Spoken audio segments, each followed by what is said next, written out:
Hey guys, welcome back to our, what is this, Gideon? Our third show, our third official show, our Memorial Day episode. Hope everyone's well. We want to give our support to the veterans and wish you a happy Memorial Day. Hope everyone's holding up in quarantine.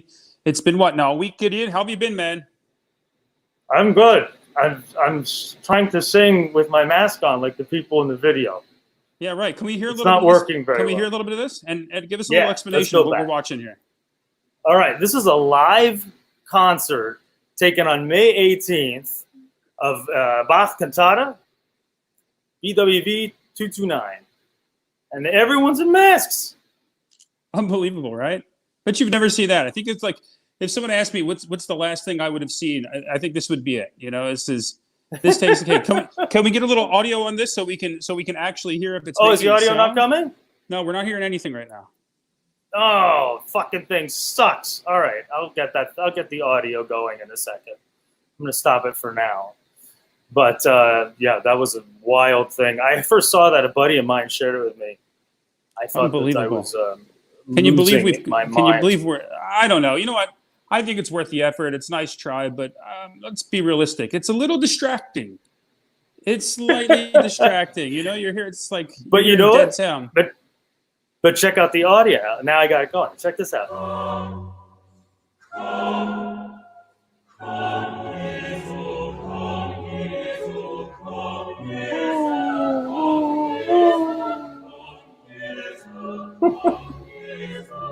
Oh, stop. All right, turn it off. It's killing me, man. Turn it off. It's killing me. Okay. Look, look. Like I knew it was gonna do that to you too. That's why I did. Like I said, look. It's worth the try. But it seems like in the video, and I don't know. I wasn't there. I didn't record it. But it seems like in the video they're using some sort of amplification system, and that's what's also making the cheating. That's what's also making the voices sound slightly more present. And come on now, that's not how we do classical music. I mean, you know, when I walk my dog with this, but you know, sorry, what are you saying? Is it better to wait, or is it better to go on like that? I don't know. I think that's the question of the day, right? I think that's what we're going to get into here. Even when I walk my dog, I start getting winded wearing this thing. I can't even imagine. Bach is hard enough. You do one of those things for too long. It's hard enough without wearing a mask. Then you're going to have a mask and it's going to hurt the whole time? I think that's fucking terrible. You know, it's funny. It's the one thing I think we can all agree on. We've all seen doctors wear them. And yet if you walk down certain streets, you see probably 70% of the people wearing them correctly. And then you see 30% wearing them with like their nose just covered or their mouth just covered. You know, I feel like we need to do a tutorial on how to wear a mask these days, you know? Did you see Ron Francis? Was it Ron DeSantis wore it like this? Really? In Florida, actually. Yes. Look, the problem is like, look, you don't want to wear it. It doesn't look cool. We get it. It's hot. Fine. We get it. We understand. But you know what? The longer you wear them now, the shorter you wear them later. You know? Yeah. It's like, put it on. Put it on. Let's get rid of this. Let's bring down the numbers. Let's get rid of it. And then you don't have to wear it anymore. It's like a kid learning how to be like potty trained, right? So it's like, why do they wear the diapers? Because they don't understand how to use the toilet. So what do? You give them diapers. Once they figure it out, the diapers come off. Some people call them face diapers derisively. So it's probably the same thing. That's exactly what they are. So we have a great show today, do we not, Gideon? Yes. I'm really excited. I think we have a great show. We have two special guests. We have wealth management, John Roy. We're going to talk about finance and what it means for our business as well, and of course the great David Lomelli, great tenor David Lomelli as well. Yeah, and who's taking the opera world by storm. I mean, he's now the artistic administrator in Dallas. He's now administrator of casting in Munich. I mean, he's a guy that is like, you want to talk about reinventing yourselves, man. He has done it over and over again in spades. Really incredible guy. Steve, I noticed though that you're not wearing anything patriotic, and really, I think what our viewers want to know is, why does Stephen hate America? Oh, come on! No, come on. That's really what I want to know. Do you know that I guessed that you would not wear something, so I made that banner just to be a jerk. The funny thing is the only thing I actually own that's it's patriotic is underwear, and I'm not about to wear that and show that on the show. I can't find a red shirt to save my life, because you know what? When I wear anything red, it makes me look even more pasty and brings out the red in my face. So I can't do it. I don't know. I'm wearing white. I'm wearing blue. Yeah. Okay. It's patriotic. It's patriotic. It is patriotic. And I forgot. We got so excited last week. There are a couple of things we didn't talk about, and I think one of the things that we should talk about is the passing of the great Fred Willard, great comedian who passed away. And do you know what's really funny? We have our most popular segment, "Do We Give a Shit?" coming on later in the show. But one of the great all-time "Do We Give a Shit?" was Fred Willard. And what do I mean by that? Is that most people don't know. But about 8 years ago, Fred Willard got caught masturbating in an adult theater. And his response was, it was a lousy film. And what's good about that? No one gives a shit. He's so beloved. He's so funny. Everyone likes him so much that he can whack his willy in an adult theater and nobody gives a shit. There was Pee Wee Herman. Right. There's a good contrast for you. Pee Wee Herman. We forget about that. Yeah, that was also a lot before. Yeah, but come on. It's not right to talk about the dead. Let's not do that. It's not on our Memorial Day. No, that's true. But I love Fred Willard, and we will miss him. He made us laugh in so many different things. Oh my God, so many. And this is also, Stephen, I wonder if we should get a sponsor this week in alcohol. Do you think we should give it to Elijah Craig? Does Elijah Craig deserve a sponsor this week? Elijah Craig holds a special place in my heart. No, I really don't. But, it holds a special place in my heart. It's called being Craiged, It's like 1 minute you're drinking it and enjoying it, and then the next minute you just don't remember where you put your pants. That's how it happens. So what do we got on the docket for you? For what? Tonight? Today I am drinking the ever so classic seasonal Sam Adams Summer. Because you know what? It's such a gorgeous day out there, and I'm not going outside because I don't want to be around the influx of people that are just going crazy out there today. I mean, it's insane. I mean, it's like people are coming out of the woodwork. I've never seen so many people on one street in my life. It's really, really crazy. Did you know the lockdown ended this weekend? I mean, it looks like it.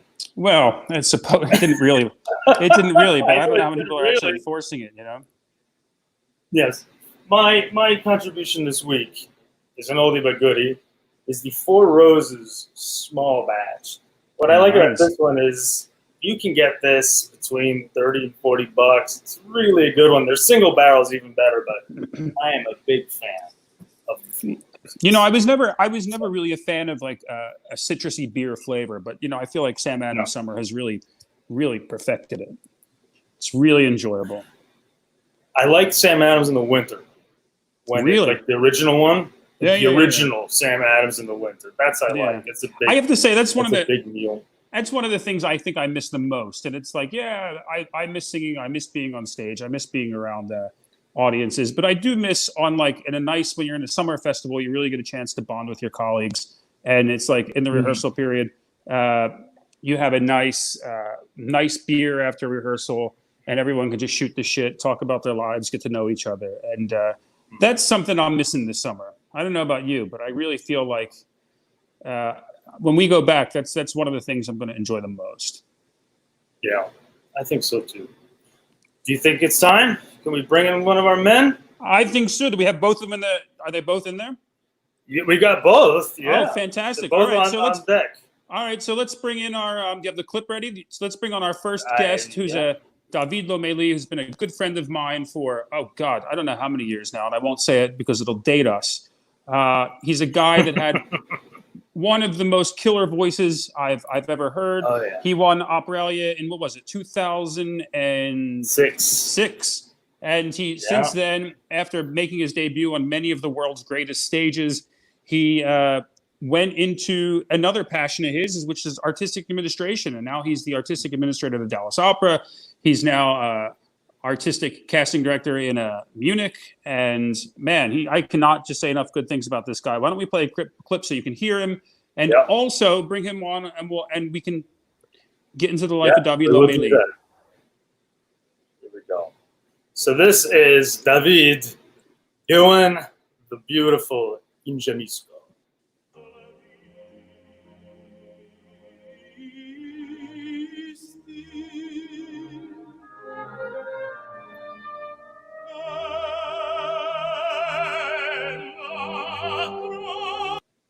Oh no!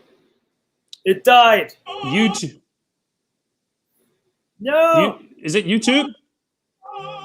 No, it's the Deutsche Grammophon. Sorry. Now we go.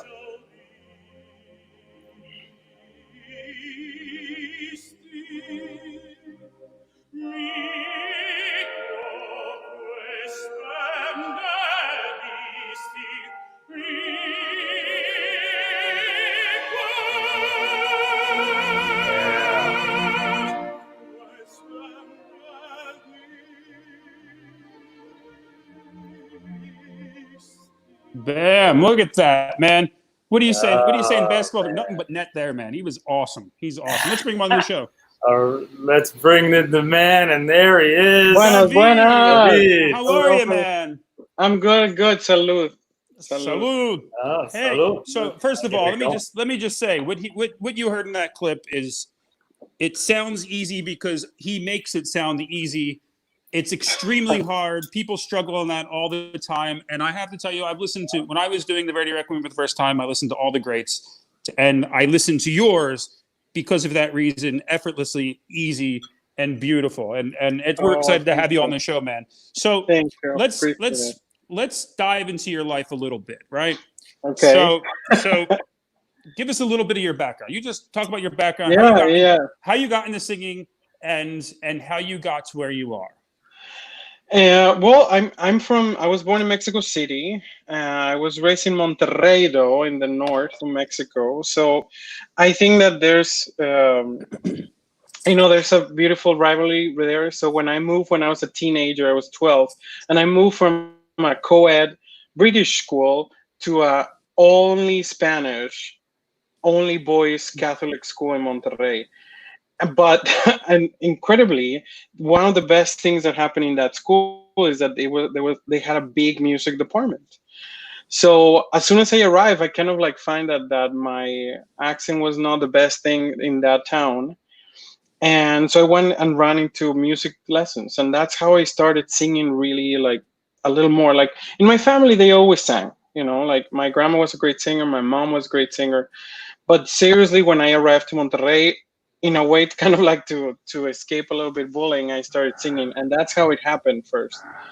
I actually graduated as a computer science engineer, and then I did my master's in marketing. But I always sang. I had a pop band. I did voiceovers for Disney. I sang back singing for anybody that I could get paid. But then I finally met Placido Domingo one day. I crashed an audition in New York, 2006, Center by the Kitchen. And it was at a dinner that some Mexican sponsor, a very, very famous person actually in Mexico, that it's a very dear friend, Pepita Serrano.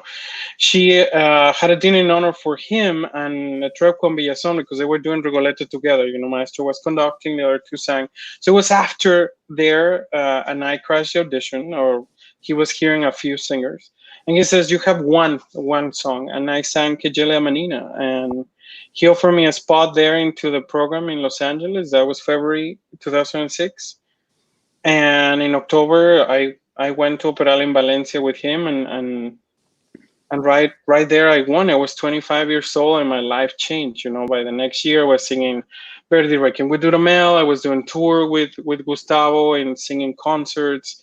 I was debuting with Maestro Bohem in Los Angeles, and sang with Matthew Epps, and I had the full kind of like dream career immediately.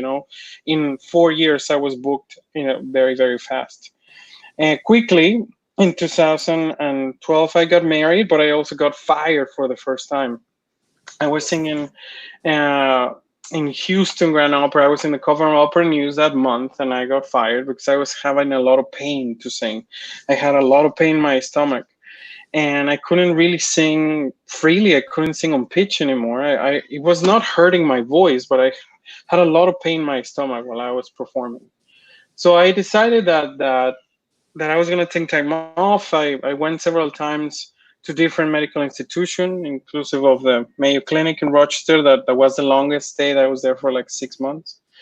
Um, and things were not improving. I was having a lot of pain. I was having a lot of reflux, and I have a few cysts there. And I said, I'm not singing at the level that I want to be doing. I wanted to sing like you just saw it, like carelessly, fearlessly. That's the way that I feel a little bit. But let's be honest.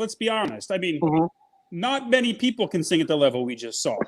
So you're already setting up a high standard, Yeah, but that's actually kind of how I feel that I live my life a little bit. Like I maybe capricious, maybe subconscious, but I want to do it in a certain way. When I sing, or when I go at it in now the new endeavors that I have, and I didn't want to like kind of survive it only.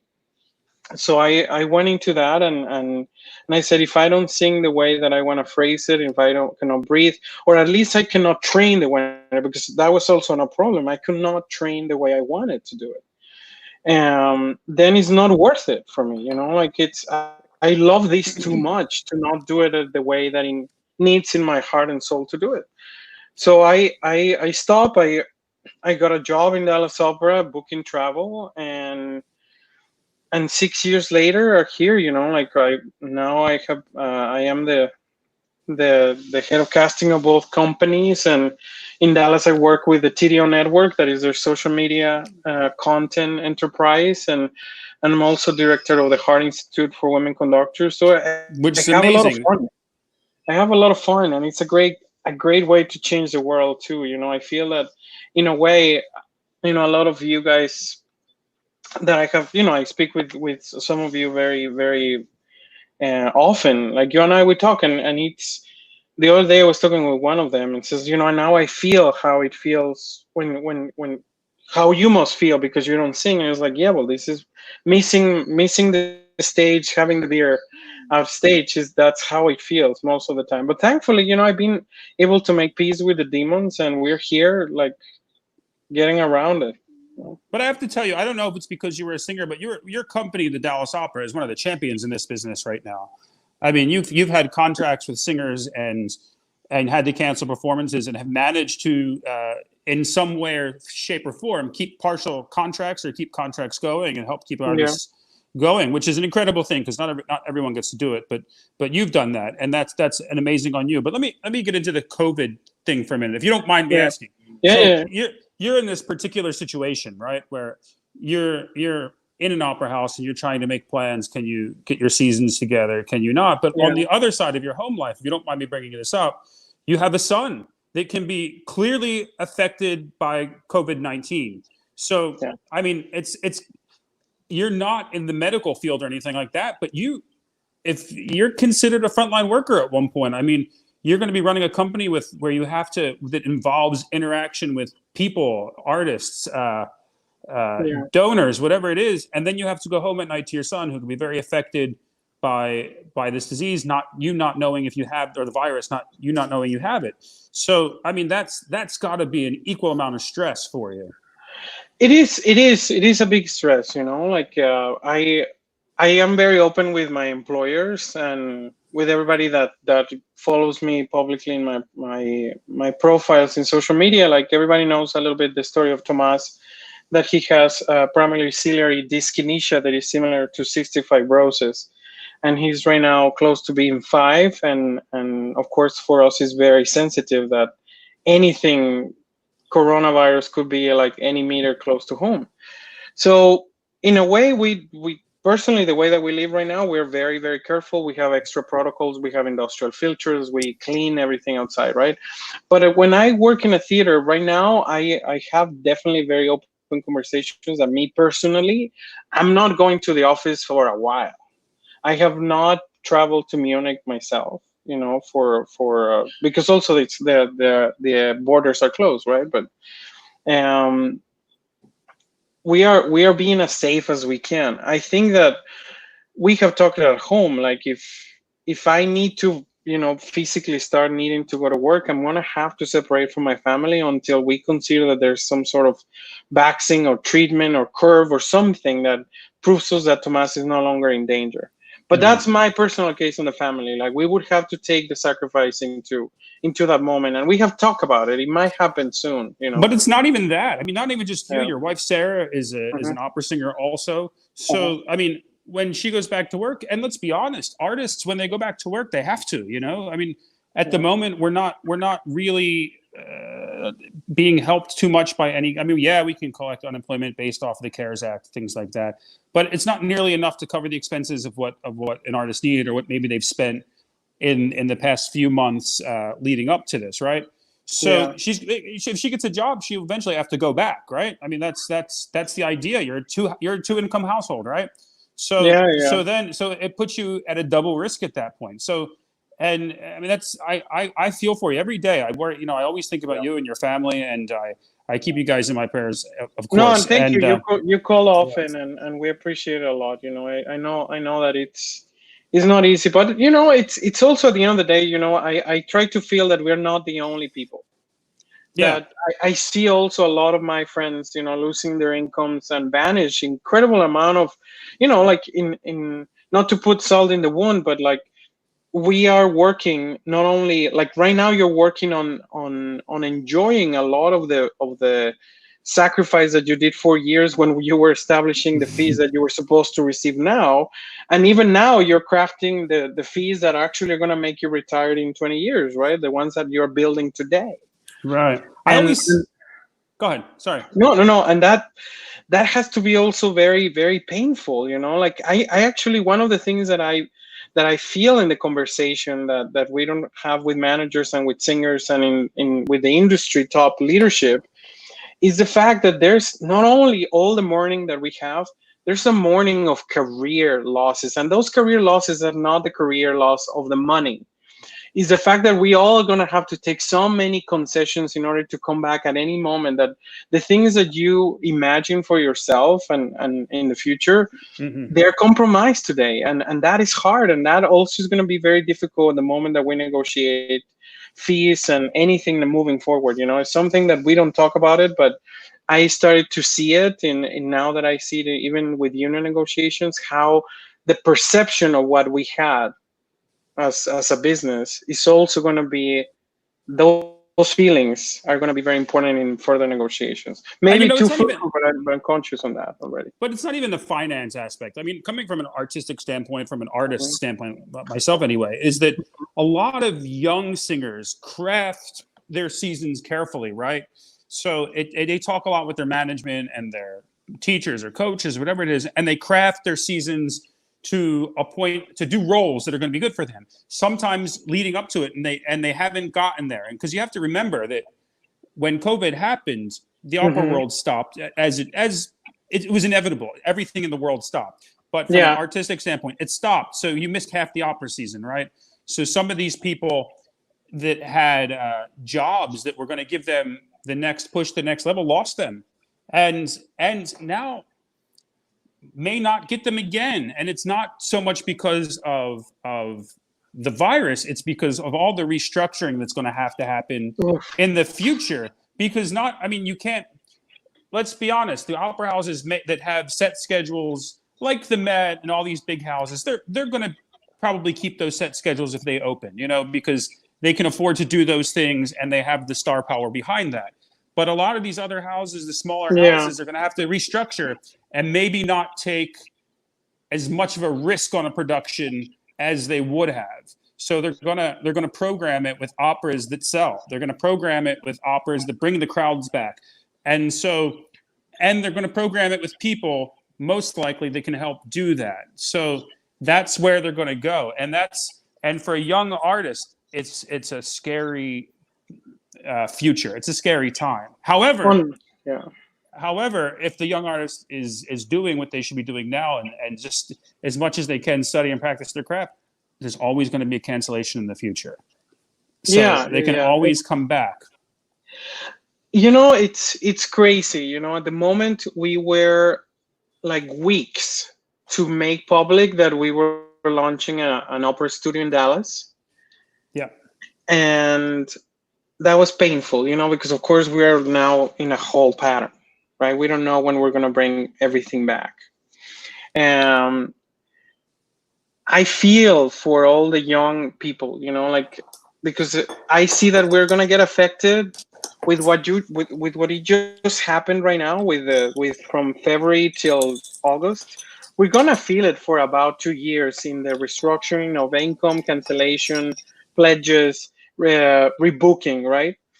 The moment that we start going into the fall season or into even canceling something further than that, we're going to feel this for 6-7 years.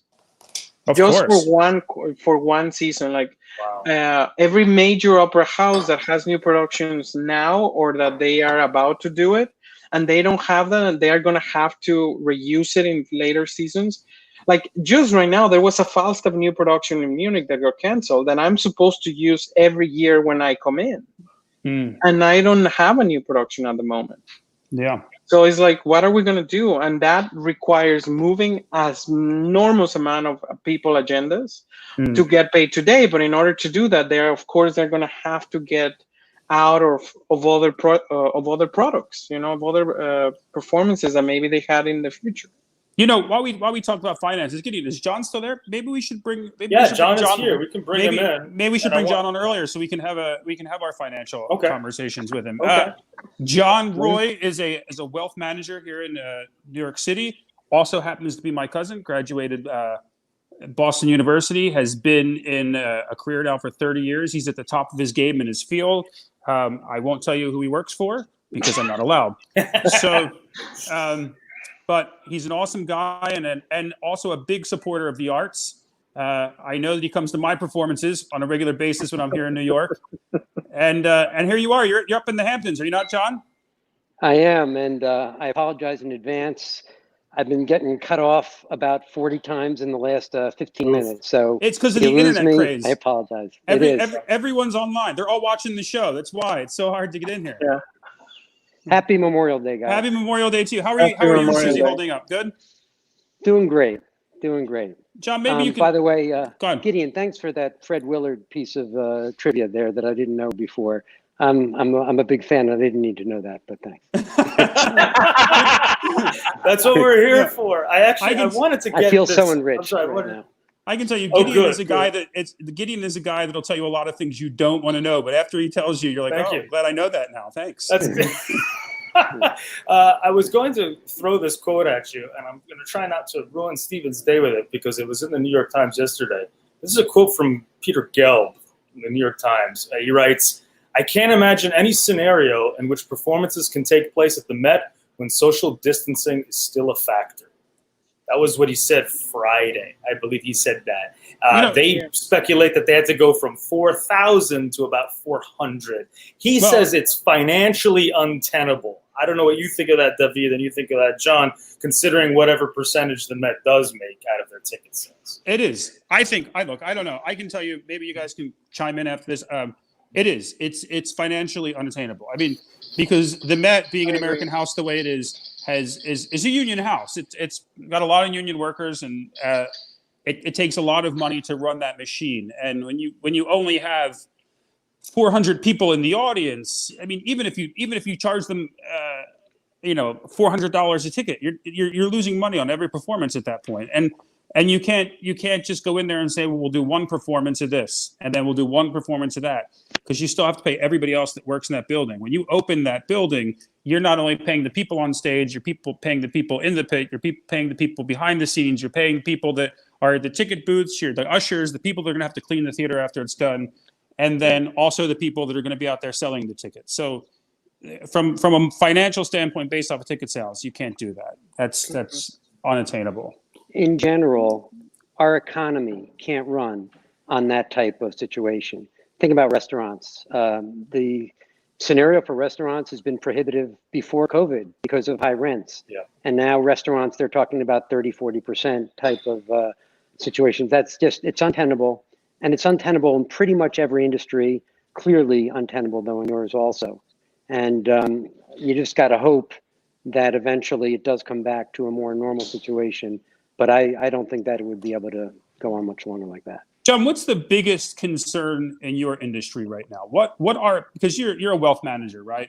So you're essentially managing people that are wealthy. And so what is it that they're afraid of? What is their thought process now? Right. Anytime you have a crisis, everybody thinks back 12 years ago to the financial crisis that was led by subprime lending. And people take a look at now and say, how is this different than that? Well, at first, this was different because not only were businesses starting to be concerned about ongoing concerns, but also people were worried about dying, okay? And they were actually worried about going out of their houses. This is not something that people are unafraid of still, because there's always this second wave that's being talked about. And everybody's very concerned that in a month or 2 months from now, they start opening doors, we start operating again, and then all of a sudden, a second wave hits, and they actually have to close down again.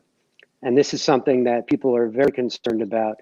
More than that, though, there's going to be a rash of bankruptcies. You already saw it. Hertz Rent-A-Car was just filed on Friday afternoon. It's clearly not the last. There are going to be a lot more companies like that. I know that the Fed thinks that if they throw enough money at the problem, they'll be able to stave off this type of situation. But it's going to be a very, very tough situation if we can open the economy and keep it open really for a very long time. Absolutely. And David, you can chime in on this. I mean, look, running an opera house, and we can talk about ticket sales and the audience numbers all we want. But at the end of the day, when you run a classical arts organization, you're not banking your budget off of ticket sales, right? You would love that. I mean, come on now, who wouldn't love that?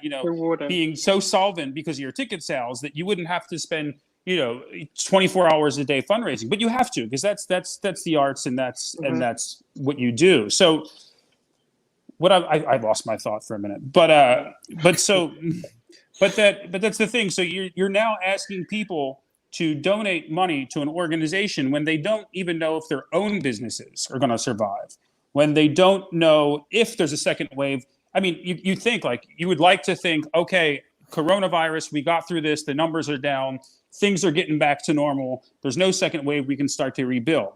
But that's not what we're hearing on the news. What we're hearing on the news is there's going to be a second wave. And people are now bracing for that also, because in their minds, they're probably thinking, okay, so I've lost X amount of my net worth or my business or whatever it is. And now I only have a few months before that second wave hits, and we're going to be back to square one. I think, isn't that something that you're dealing with at the opera in the opera business? Yeah. That's why, like, for us, every dollar counts. So, like, we have now several crises to manage. We have the exit of pledges. So, we're not going to pursue pledges, but we have people that are not paying their pledges because their own portfolios went down 40, 50%. Right, so they are not doing that expense, and we're not gonna pursue it. It's something that everybody understands at the moment. We have also the giving, not only what it was already kind of in the budget. Let's say the actual campaigning that everybody does is 20-30% low, depending the market that you are. So you're already like fighting a really, really difficult thing. So my main advice to every single opera company that is working, and that's why I think Peter is kind of already setting a certain message outside, is everybody's going to get as lean and as mean as they can until they can to be able to wait it off, because they cannot allow it, because they don't know when and in how, and even future income is going to come in. So that's why they're not going to perform. It's not even the fact that they're not dependent on contributions. It's that whatever they already have, they're going to try to spread it until the long term of the institution. So it's a very, very tough reality that I don't think also we are not communicating all the time to everybody. And John, maybe you can. John here. Yeah, go ahead. Just the difference here between 2008 and now, as far as, this sort of medically induced coma that we've done to the economy in general. Isn't there a difference, though, in the attitudes of people in general? Sure, there's some who are nervous eventually, but people want to go to restaurants. People want to go to the opera. They want the arts. You see the demand for these things, which was something different behaviorally speaking from 2008, which was more of which is sort of closer to the Great Depression, maybe, where it was sort of a bunch of sort of systemic failures that cascaded. So isn't this sort of a little bit different in that respect, that people want that the demand is there? Absolutely. And this demand has been suppressed now for about 4 months, right, and probably a bit going forward also. And that's a good thing. The other good thing is the Fed has acted faster this time than it did in 08 because what they learned in 08. So in 08, they really waited till Lehman filed for bankruptcy. And when Lehman filed, the wall started tumbling down, and then they got much more proactive. Today, they saw what happened 12 years ago. They didn't wait for it, and they moved rates down to zero almost right away. Now you're talking $6-7 trillion of stimulus money, on the Fed's balance sheet. They're really acting aggressively, which is a good thing. And they want to make sure that they're doing everything in their power to make sure this doesn't turn into an 08 or worse, because it certainly could. And I do think that's a positive thing. Plus the fact that I think you're right. I think people do want to go back. They're almost, they want to go even more because they're not even allowed to. Yeah. And let's face it, your craft, what you guys do, people love it, and they're going to always want to, spend money to do it. It's going to be tough though if they're restricted as far as, what kind of personnel they're allowed to have within arenas and concert halls. Absolutely. I mean, look, some of the European systems can do it easier. And Dabi, you could probably talk about this. It's like, Gideon, you sent me something about German theaters opening in small recital venues with all socially distant. But, a lot of European companies are subsidized by the government, right? So they have a little bit of money that's not 100% donor support. So they have a little more flexibility. The companies in the United States are not like that. It's almost 80%, right, David? 80% donor support and 20% ticket sales. Yeah. And so the problem is you can't have that as your model. You can't have a production. You'd have to go back to recital. And even still, it doesn't even matter who you have in there. If you're only going to have 400 people there, it's not enough. So it's better. What do you think, David? Do you think it's better to wait and open in one big, festive performance, or do you think it's easing it in there and doing it slowly? Thank you. I think that, like everybody has in this one, I think that is very personal to every community. I wish that we could respond like an NBA or NFL, like all with a certain amount of measure and security, but we're not. We're very, very on our own, and there are communities that they're going to lose their state of force majeure in their states or cities, and they're going to have to go in independently if they feel that this is safe or not for themselves, because they're going to lose their insurance legal status, if not, they're going to be forced to start paying all those things without performance. So I feel, to be honest, that there's a lot of game out there to be negotiated. I think that you haven't seen yet the measure of what the companies are going to be in the next 6 months in a frenzy to get the last national dollar for the arts by creating original content or having original programming. We haven't seen, because now, how do you do that? This is what I wanted to ask. Yeah, let's ask you how much, like, Steven, if Dallas Opera would like to do a 45-minute recital, just like this, as much as you can produce it, that we can put in our website, what is that fee? I don't know. And I get to explode it. And that's the thing. That is now the question that now we have to ask. Yeah, but isn't that the same discussion that the MLB is having right now? It's like, so we'll get into that. Yeah, we're doing performances. They're doing games without an audience. The owners want to give the players less contract because they're not bringing in audience revenue. So, and the players are actually taking a lot of risk doing it, right? I mean, if you look at the NBA and what they're talking about doing with Disney, the Disney you and I talked about is Disney wants to come in, but they also want to quarantine the teams. Am I correct?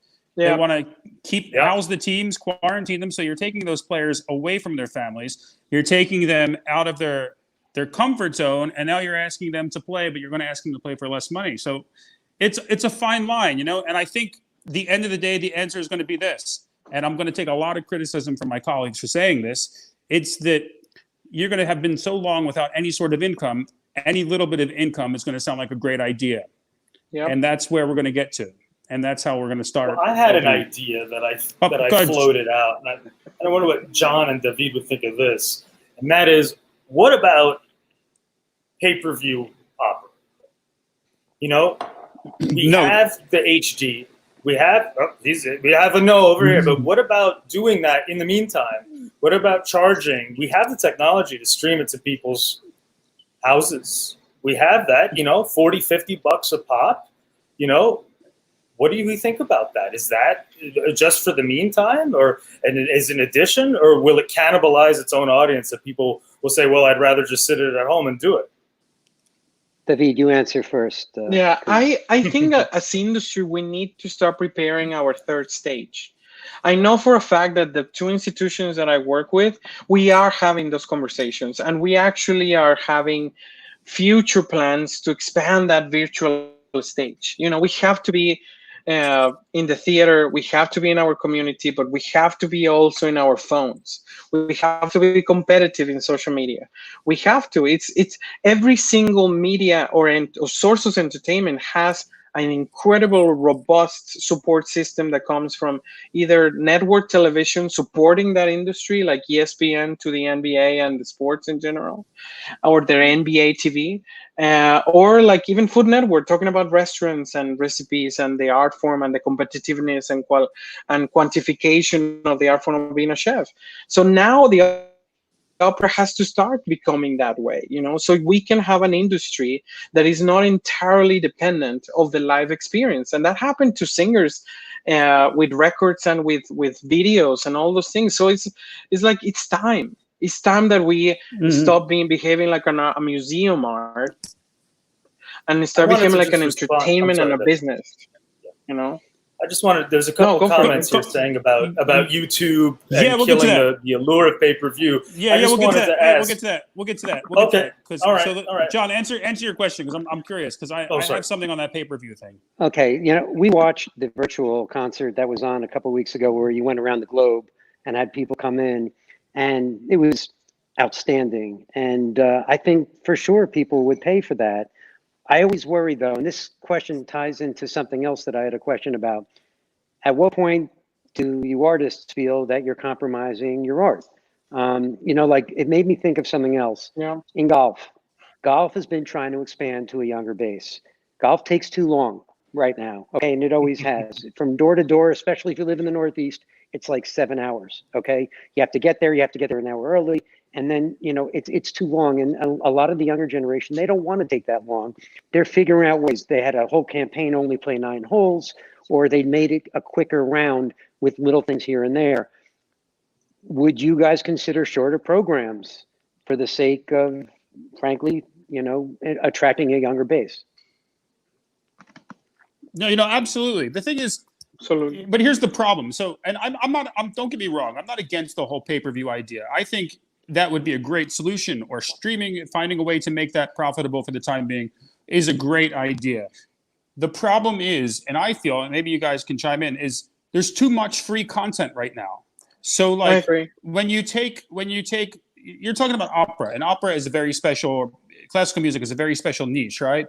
And it's a very, in a very small market in terms of the entire world, okay? You're not talking about like going to see Bruce Springsteen where he's getting 40,000 people in a concert. And yes, he has so much free content out there, but if he went on and did a pay-per-view special, fuck yeah, we'd all buy it because it's fucking Bruce Springsteen from his house, How do you translate that? How do you translate that to opera when there's so much free content? And let's be honest, people that go to the opera all the time, know the Netrebkos, know the Bachalas, know all the big names. You know, people that don't, they don't know one name from another. So they're like, okay, there's Bohem on here. I can pay $25 for it on pay-per-view, but I can get the whole thing streamed free on YouTube. That's a problem. Well, I feel like that's a problem. But the only thing, I think it's fair, but we also have the data to show that the Met HD doesn't seem to be suffering after all the YouTube stuff too. So people do want to experience the live show, just as Jess and I were sitting here riveted watching you and Yoon in the living room the other day. You know, we wanted to see it live. There is an allure to things that are live, even if you're not really sitting there. So I think that there is an audience for it. And I think, frankly, it could be a low risk, low cost to do it. Yeah. It's just my 2 cents. No, we are. As long as you all don't feel like you're selling out. Well, that's the thing. I mean, why? It's all the same. I mean, if there's one person there or 1,000 people there, I'm going to be singing as hard as I can, no matter what. John, I've got a random off-topic question for you, if you don't mind me shifting it slightly. So, I'm thinking like COVID-19 pandemic. People are afraid to touch things. People are afraid to go. People are afraid to use money. People are afraid to use cash because they go into a store and they're afraid they're going to hand in a $10 bill or a $20 bill and come back and get COVID because they touched the money and the money's in their pocket and all this other thing, right? So people are using it less and less, it seems. It seems like they're going to credit cards and things like that. Does that scare you in a financial world that in a world that people are using less cash, there's going to be less cash out there to use and everyone's just going to go to an online banking system and currency? Yeah, not really, because that's been a trend that's been going on long before COVID. And you know what? You've seen crime is up. I know some people whose credit cards have been ripped off about 5 times in the last 3 months. It's happening more often now. I don't look at that as something that's all that concerning because the thieves are getting better at it, but so are the companies in catching it earlier. And I think the systems that are in place are fine. I'm not too concerned about that. Wow, that's true. That's true. They are catching it faster. Much. Wow. Okay. Are we ready, Stephen? For our most favorite segment of all, or should we keep this going for now? Wait, unless you guys have any more to elaborate on the topic we just talked about? David, do you want to say anything further? Or we don't want to rush you. We got time. What are you drinking, John, by the way? No. Yeah, John, you sure? I haven't had one of these in a while. Oh, Montauk. Wave Chaser. The local. Okay. Did you get it right from the source? Yes. Oh, fantastic. David, what As are you long as drinking? the source is the store. Oh, that's a good choice, David. Oh, man. That's a good choice. And by the way, John, we miss you and Susie here in New York. We miss you guys here in New York. We hope you come the back last sometime time soon. that we did anything social was with you guys at your apartment. I know. And no one got sick. That was before COVID, by the way. No one got sick. It wasn't not social distancing. It was way before this started. It was actually before we all went on lockdown, wasn't it? It was like By the almost way, a week before that. Separate topic. If you need instructions how to put on a mask, Dr. Han will be very helpful to help with that. My wife. Oh, fantastic! Okay. Maybe we should have both the Hans on one show coming up. Yes, I've seen a couple comments from the other one at Western now South. Oh, fantastic! So, David, anything you want to add to the topic? I would just say to the fans, I think that it's like pressuring your government, pressuring your boards, your companies, ask them for the content that you want. Right now, there's very few people that know what they're doing. They are reinventing themselves. They are trying to find a realistic way. The industry was not in diapers. Like, that was ambitious. Like, we were not prepared to be on social media as much. I feel that it's a reactive thing, like, not to toot my own horn, to be honest. Like, I want everybody to have incredible content, but we have our very first live recital March 15. And we launched the network March 18. And now a month later, you have, every single company has a home series and things like that. Like, everybody, we want them competitions and we want it to thrive. But my question on this is, be prepared. Be prepared. Be prepared on what is going to happen. For the offerings, we're going to have to be very creative on the quality and the expectations, and also for the performance, like try to be very, very responsible with your cash, because it's going to take a while, and it's going to take a while to be as very well paid as we know it. So I wish that it wasn't, but it's going to be, I think at the end of the day, it's all going to depend on people wanting to do what they want to do, and letting them make their own choices, and even when you open, you have to still let the audience make their own choice. Like, even when it's there, it's if they want to come back, let them come back. And if they don't, then they should feel whatever makes them feel safe and makes them feel secure. There's nothing more that we can do about that. We can give them the options, right? Yeah. Okay. All right, let's move into it. Do we give a shit? Let's move on to everyone's favorite segment, Do We Give a Shit, in which we just talk about different things and just decide if we give a shit or not. So we'll start with something a little bit more serious. I will present this in my Dr. Fauci voice, okay? So you can all experience my imitation of Dr. Fauci, okay? So first of all, I hope you're all wearing your masks. And the second thing I want to tell you about is how much the CDC has fucked this up, unfortunately. The Atlantic has a huge story that just came out this week, and that is that the CDC and the states, as you see in this story here, here's a good summary pull quote that I have. The CDC is making at best a debilitating mistake, combining test results that diagnose current coronavirus infections with test results that measure whether someone has ever had the virus, meaning they are conflating the numbers of active cases with antibody tests. Steven, do you give a shit that they're combining these numbers? I do give a shit, and I'll explain to you why. Okay. I give a shit because, from a medical standpoint, right, we're talking about numbers. And yes, cases in a way matter, but with a virus where you have no vaccine, no cure, nothing, cases are going to go up. It's inevitable. Cases are always going to go up because there's nothing protecting you from getting that virus, right? So the only thing that you should really focus on is hospitalizations and deaths, because the problem is you don't want to overrun the hospitals with too many cases. And so we have to look at that. There's going to be cases every day. There's no vaccine. There's no cure. You're always going to have a new case. And when you put things on there, like 3,000 new cases today, there are people, and it's probably the same people that are jumping on cars in Daytona today, that are going to associate cases with deaths. And it's not factual. David, I agree.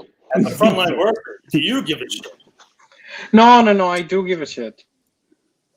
I think that we have to try to be as precise as we can to really understand what are we dealing for. Like it's just simple mathematics for me. It's like, let's try to be realistic. I actually think that we are very, very far from reaching a point where we're going to feel safe, art and production part of any experience that is public to go back. But if we can actually have a little bit more filter information, that would be a little better. So that's my two Mexican things. Your concern would be active cases, right? So if they report, I'm going for my antibody test Friday, right? Well, that's why. Don't become positive for antibody. No. Why? You're going to become a statistic. Don't do it. I'm okay. I've had this argument in this living room too many times. I just want to know that I can hug my dad and mom and that it's going to be fine. I'm sure it's going to be fine anyway, but I'm neurotic. But I'm just saying, like, what? I come back positive for antibodies. I'm even less of a threat in theory to you, but that would be added to the active case. Does that not inflate the threat in a way? It's tough. John, do you give a shit? Yeah. John, do you give a shit? I have to say, I'm not sure, but one thing I am sure of is if this opera thing doesn't work out for you, Gideon, you can definitely do an SNL character and you can play Dr. Fauci. You just have to get the right, the right hair thing. Kramer does Dr. Fauci. Not Okay, Yeah. I the really CDC appreciate though. The CDC has been disappointing, as the WHO has been, and there's Yes. you don't think about them ever in your whole lives until now, and now you realize that you're not really comfortable with everything that's coming out of there. I attribute it to a lot of these all over the board press conferences, daily press conferences on the state of the coronavirus. I mean, let's be honest here. On a Monday, you do a press conference. On a Tuesday, you do one. Has anything really changed dramatically? No. But people that don't know any better are hanging on to those dailies, hoping that one day they're going to wake up and say, well, we went from 100 hospitalizations down to 13 today. It's unrealistic. Do one at the beginning of each week. Okay, moving on. Do you guys on. remember that guy? You guys remember that guy, Matt Lauer? Remember him? Yes. Well, Matt Lauer has come back out of the woodwork, and he has gone through Ronan Farrow's book. You guys remember Ronan Farrow, right? Ronan Farrow, who has thrown the Me Too story to the front of the headlines, took down so many guys, including Harvey Weinstein, including Matt Lauer, right? But Matt Lauer finally has gotten the book and gotten out of his silence, and he's got a lot to say, in fact. He has gone through all of the claims that Ronan Farrow makes in his book, and he has disputed each and every one and has people on the record that Ronan Farrow does not. Not only that, the big one that he tried to get for Harvey Weinstein of a sexual assault, even though, of course, he's this fucking scumbag who they busted for other things, but one of the big cases turned out to not be true, and that had to be thrown out, almost jeopardized the entire case because of that. So, Ronan Farrow's book is kind of a pile of shit. Do we give a shit about Matt Lauer anymore, or the fact that it seems like he may have been more than a little wrongfully accused? John? Well, I have to care because about 25 years ago, my nephew, when he was a toddler, used to look at Matt Lauer on TV and say, Uncle John, Uncle John. He used to look like me. He doesn't so much anymore. But I'm telling you, he looked a lot like me about 25 years ago. Yes, I don't really care about this stuff. To be honest, this stuff, well, there was one interesting thing. There was that famous story that came out that he had a button on his door that locked the door, and bullshit, completely not true. NBC says there is no such button in any of their buildings that does that. Another one, a woman passed out while he was sexually assaulting her and had to be dragged away by Matt Lauer's assistant. Matt Lauer's assistant is on the record saying that's completely untrue. So here's his pull quote that I thought was kind of interesting. He says, but I asked, what's that? But he still cheated on his wife. He's a piece of shit. Get rid of him. Well, okay, no one cares. No one cares. So you don't give a He shit. made But he millions says, of dollars for being such an asshole. Fuck it. Who cares? He says, I asked people to consider how they would react if someone they loved were accused of something horrific and basic journalistic standards were ignored because of a desire to sell books. I should also add that this is on the heels of Ben Smith doing a giant expose in the New York Times about some of the big inaccuracies in the Ronan Farrow book. But it looks like we don't give a shit. Moving on, unless there's something else you wanted to say. Okay, very good. Moving on. Special correspondent Quinn Kelsey says, sex shops can't keep up with demand during the coronavirus lockdown. We're only making this joke because Quinn Kelsey, of course, had a very funny imitation of one of these dolls last week. I don't think we actually give a shit. I just thought it was pretty funny. No, we don't. No. But at least they're social distancing. Wow. Yeah, that's safe practice. Hey, these people are taking one for the team. Yeah. That is 100% true. Wow. So we were talking as well about, so one last thing here. We were talking about the baseball, right? We were talking about baseball. Well, one Mr. Alex Rodriguez has chimed in and has decided to say that the baseball union needs to suck it up We had last week Blake Snell's quote that he doesn't want to play for reduced money because he's already putting himself at risk despite all the tests. Alex Rodriguez comes out and says, you players need to suck it up. Well, guess what? All the players said, hey, look, asshole, you signed for like $350 million back in the day. It's pretty easy for you to say. David, the fellow sports guy, do you give a shit? I do. Yeah. Unfortunately, I do. But I think that is something that is very controversial because it happens to all of us. Like we see some of our colleagues like this week. What was I saw Michael Fuller, Sonia, Anna, and Adela Zaharia retweeting this kind of like comparison tweet between airlines and theaters, right? And you can tell that they want to go back. I also know for a fact because I have a supported group of artists that are like, that they have people with difficulties in their families that they don't want to go back as fast as everybody else. So I'm sure that there are players that is like, yeah, it looks great from your very, very high horse, but like be here and be real. Like you wouldn't be doing this when you have an insurance policy for your hands for $300 million. Yeah, but like if he was playing, I don't know if he would be doing the same. Yeah, I saw those posts too, and I have to say, like, I didn't take it the way that you took it. I took it as a double standard to the airline industry, right? So like the arts are going through millions and millions and millions of dollars, billions of dollars, because being closed down, having no audiences, and then you see these airline industries that are getting $50 billion bailouts that are not following any social distance protocol whatsoever. It's it's unfair. It's really unfair. You're telling one industry they have to suffer because they can't social distance, and you're paying another industry to not social distance. So I get it. When it comes to A-Rod, I don't fucking give a shit. He cheated. He's a cheater. Cheated the game. Who cares? Like At that point, who cares what he said? I only want to hear what he's given J-Lo for breakfast. I don't care about his opinion on baseball. I agree with that. Yeah, I don't want to hear about it from him. Oh, okay. So you agree with Dan Le Batard of ESPN that he should just shut up. But do you think he has a point, though, that the players should suck it up for everyone? Because that seems to be the opposing view, right? It's either, like, guys, they're going to get – I mean, I said this to Stephen last week. So UFC, for example, only 12% of their income comes from the gate, right? It comes from ticket sales in the arena, right?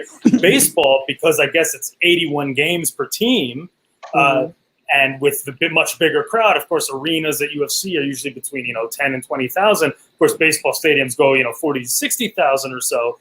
That's 40% of their income. So the owners are asking the players to basically, because we're not getting 40% of that income, that are you okay with playing for less? And the players originally said no, we'll play the prorated per game rate. And A-Rod is saying, well, you don't have the 40% of audience coming in for that money. That's the owner's standpoint, right? So just suck it up. What do you think of that? Tell him to give back the money he earned from playing baseball, cheating, and then make up the difference. How many titles did he win when he was playing? I can't remember. He won one glorious title. Go Yankees, 2009. Okay. Over the Phillies, but don't tell Steven I said that. Oh, he was a glorious player, and that's the sad part. He didn't even need to take steroids. He still would have been. Gideon, are you a New York guy or you're? I am. Right down the street, I'm about John. 5 blocks from Steven. Yeah. Okay, and a New York sports fan. Yes. Long suffering. Yankees, I know. Yeah. Unfortunately. Yeah. No, Yankee is not suffering, but Knicks, yes. Oh. How do you support the Knicks if you call yourself a man? How do if I call myself a what? Nothing. That was too controversial. Oh. Yeah, the Knicks. Okay. They just, since Patrick Ewing left the year 1992 behind his mirror, that was. These guys cannot really be respectable. Patrick Ewing just tested positive for COVID. Exactly. Yes, he did. Yeah. Yes, he I'm did. a big Ewing fan, actually. Yeah, I know. He had a lot of heart. So this is actually something that we can all giggle at. So of course there are a lot of graduation ceremonies that are happening virtually, unfortunately, because of the situation. Well, apparently somebody in Mississippi government has a great fucking sense of humor, because he had the governor read the names of the students, and one of them was Harry Ascrack.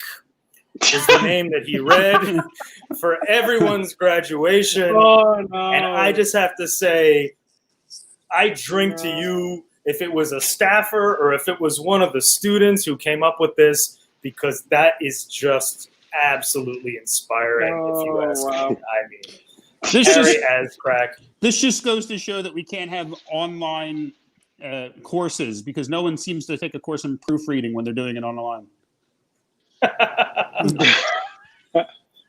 Oh, America. Never change. Excellent. Yeah. Excellent. Well, we appreciate everyone. Do we have any? We don't really have any viewer questions, which I usually ask for. Most people had a lot of response to my idea. I was getting my head torn off because of my idea of pay-per-view. My idea was not instead of live performance. I'd much rather sing to a full crowd than I would to a camera. Or in Dallas, as we do both, right? with the live streaming performance like we did. But it was just an idea to get some income coming into the companies, to get the singers maybe to still work.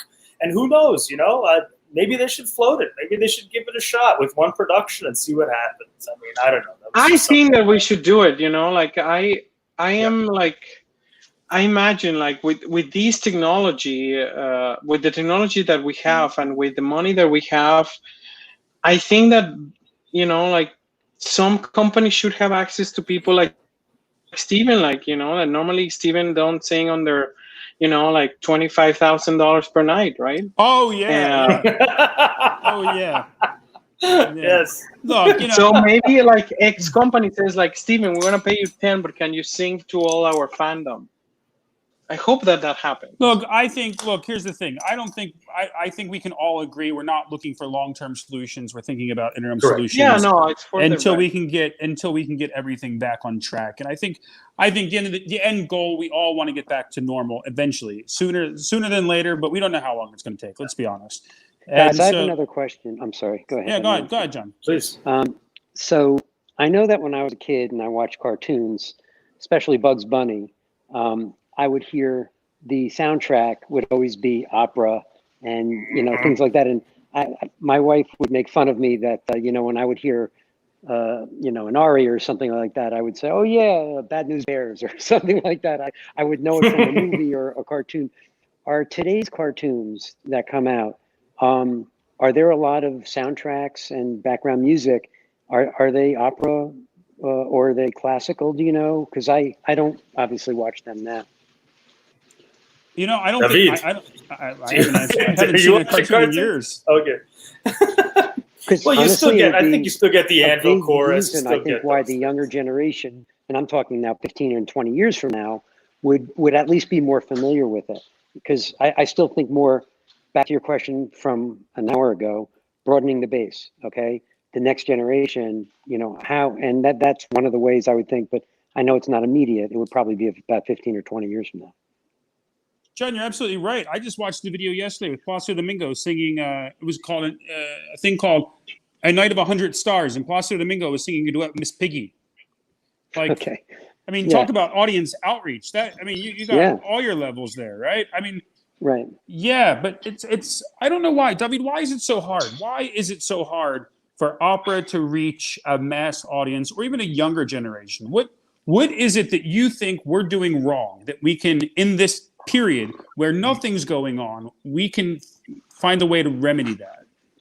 For me, and definitely I'm talking this, and I want to disclose this part, this is not the institutional opinion of the Dallas Opera or the Barista's Opera.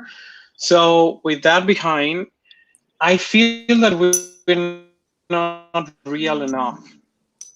I think that we are not searching the solution from the business and profit and and at the end of the day, like trying to be in as most audience possible. That is the desire of every product that is out there. Like sometimes we have incredible business people in our boards that when they get into our artistic boards, suddenly we turn into these very safe, super canned, super protected, do not disturb the king kind of way. And at the end of the day, we have to be able to respond to market values. Like if suddenly the conversation in classical music is in Facebook, I need to be able to invest money in Facebook. And we see it in TDO Network today. We invest about $10,000 a month in original content and boost. And now we're reaching 1.5 million people every month. We never do that in a season. We never interact with as much patrons, I feel like I mean, it's much harder now. Am I right? Because we're now in the era of the blogger and the online person that's now a critic. Now everyone's a critic, and now they have an audience because they have a blog online. And when you take a community so small like classical music, and you have everyone now being a critic and vocal about it online, that really hurts your chances to be exploratory, right? To take chances, because when every company that is successful takes a chance somehow, right? They take a chance, they throw it out there. The idea works, they run with it. If it doesn't work, they get rid of it. They throw out another idea. And I feel like in opera, you have so few chances to do that within a season, but you have more people commenting on that one chance that may not have worked than you do in any other industry. Mm-hmm. So yeah, I agree. How do we do that? Let's cut down let's get rid of the internet. Forget about it. Let's get out of the internet. Go back to how it used to be, right? Forget it. What? No. Sorry. Yeah. Okay. Well, I think that's a great note to end on. I want to thank our wonderful guests. David Lomelli, thanks for coming so out. much. Thank you, guys. You're fun. Thank you, guys. Oh. Hey, guys. Thanks for coming out. Stay safe. Stay safe. Stay healthy. Stay close to your families. Nice to meet you guys. And hopefully we'll see you guys sooner than later. Take care, guys. Absolutely. Don't forget to wear your mask. Have a good one, guys. Take care. All right, Gideon.